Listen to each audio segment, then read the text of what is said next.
ইছলামে সততা, বিনয়, নম্ৰতা, সহনশীলতা, ক্ষমা, বেয়াৰ প্ৰতিশোধ ভালৰ দ্বাৰা আৰু সকলো সময়তে ন্যায়ত আবদ্ধ থাকিবলৈ ইছলামে উৎসাহিত কৰি আহিছে।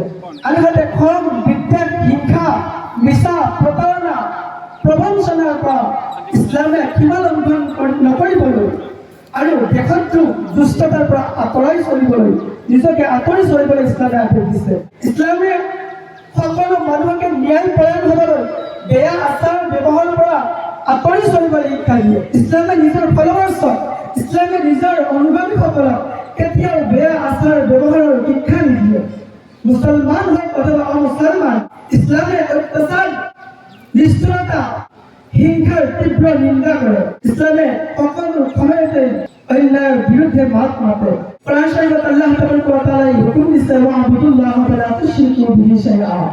তোমালোকে এক প্ৰতিপালকৰ ইবাদত কৰা, আল্লাহৰ উপাসনা কৰা, তেওঁলোকক কাকো অংশীদাৰ স্থাপন নকৰিবা। ওয়াবিল ওয়ালিদাইনি ইহসানা ওয়া বিযিল কুৰবা ওয়াল ইয়াতামা ওয়াল মাসাকিন। তোমালোকে নিজৰ পিতৃ মাতৃৰ লগত, আত্মীয় স্বজনৰ লগত, মাওলা য়তীমসকলৰ লগত, অভাৱগ্ৰস্তসকলৰ লগত তোমালোকে সদাচৰণ কৰা, ভাল ব্যৱহাৰ কৰা। ওয়াল জাৰিদান কৰিবা ওয়াল জাৰিল জুনুব। আৰু তোমালোকে নিজৰ প্ৰতিবেশীসকলৰ লগত সদাচৰণ কৰা। নিকট প্ৰতিবেশীসকলৰ লগত, দূৰ প্ৰতিবেশীসকলৰ লগত, অৰ্থাৎ ওচৰৰ চুবুৰীয়া, দূৰৰ চুবুৰীয়াৰ লগত তোমালোকে সদাচৰণ কৰা। এয়া কোৰাণৰ আদেশ। নবী সাল্লাল্লাহু আলাইহি ওয়াসাল্লামে তিনিবাৰ কসম খাই কৈছে, ওয়াল্লাহি লা ইউমিন, সেইজন ব্যক্তি মুছলমান নহয়। ওয়াল্লাহি লা ইউমিন, সেইজন ব্যক্তি পৰিপূৰ্ণভাৱে মুমিন নহয়। ওয়াল্লাহি লা ইউমিন, সেইজন ব্যক্তি নিজকে মুছলমান বুলি পৰিচয় দিয়াটো উচিত নহয়। কিলা মান ইয়া ৰাসূলুল্লাহ, সাহাবাসকলে সোধে, ইয়া ৰাসূলুল্লাহ, সেইজন ব্যক্তি কোন? قال الذي لا يعمل جاره بوائقه, যিজনৰ প্ৰতিবেশী, যিজনৰ অত্যাচাৰৰ পৰা, যিজনৰ অন্যায়ৰ পৰা, যিজনৰ কষ্টৰ পৰা তেওঁৰ প্ৰতিবেশী নিৰাপদ নহয়, সেইজন ব্যক্তি মুমিন নহয়, সেইজন ব্যক্তি প্ৰকৃতাৰ্থত মুমিন নহয়। ইয়াতে আল্লাহ তাবাৰক ওয়া তাআলা তেখেতৰ হাবিব সাল্লাল্লাহু তাআলা আলাইহি ওয়াসাল্লামে উইদাউট কণ্ডিশ্যন হুকুম কৰিছে।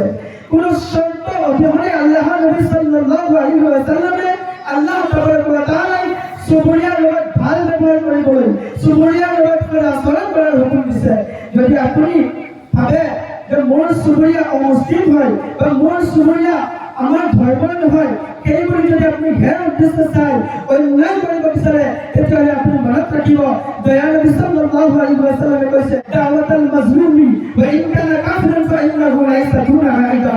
যদি অন্যায়ত পতিত হোৱা এজন ব্যক্তি, নিৰ্যাতিত হোৱা লোক যদি অমুছলিমে হয়, নিজৰ ধৰ্মৰ নহয়, ফা ইন্নাহু লাইসা দুনাহা আইদা, এইজন ব্যক্তিৰ অন্তৰৰ পৰা যি প্ৰাৰ্থনা ওলাব, যি দোৱা ওলাব, সেই দোৱা আৰু আল্লাহ তাবাৰক ওয়া তাআলাৰ মাজত লাইসা দুনাহা আইদা, কোনো পৰ্দা নাথাকে, কোনো ডিষ্টেন্স নাথাকে, ডাইৰেক্ট আল্লাহ তাবাৰক ওয়া তাআলাই কবুল কৰি।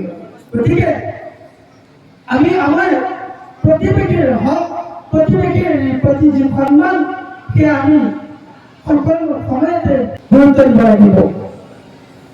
হযৰত আব্দুল্লাহ ইবনে উমৰ ৰাদিয়াল্লাহু তাআলা আনহু তেওঁ এদিন এটা ছাগলী জবাই কৰিলে। জবাই কৰাৰ পিছত তেওঁ ৰাজমহলত হুকুম কৰিলে যে সকলোকে আগত আমাৰ প্ৰতিবেশীসকলৰ মাজত বিলাই দিয়া, আমাৰ চুবুৰীয়াৰ মাজত দি দিয়া।